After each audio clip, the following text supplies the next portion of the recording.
ভারত বাংলা সীমান্ত থেকে নেশা কারবারি সহ আটক করা হয়েছে নেশার সামগ্রী। দুজন কারবারিকে গ্রেফতার করা হয়। ধৃতরা পুলিশ রিমান্ড চেয়ে আদালতে প্রেরণ করা হয়েছে।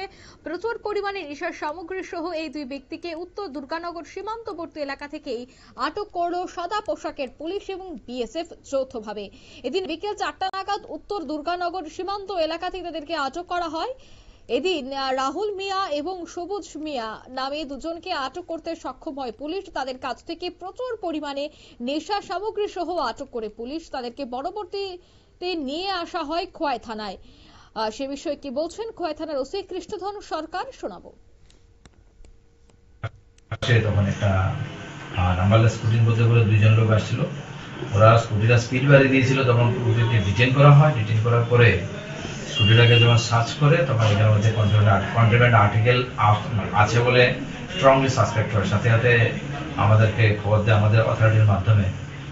যেমন আমাদের এখানে এক্সিকিউটিভ ম্যাজিস্ট্রেটকে আনা হয়, ওনার প্রেজেন্সে এবং ইন্ডিপেন্ডেন্ট উইটনেসের প্রেজেন্সে সার্চ করে এখানে টোটাল 18 প্যাকেটে 200টা ইয়াবা ট্যাবলেট, যেটা নার্কোটিক ড্রাগ, যেটা টোটাল 3600 ইয়াবা ট্যাবলেট পাওয়া হয়েছে।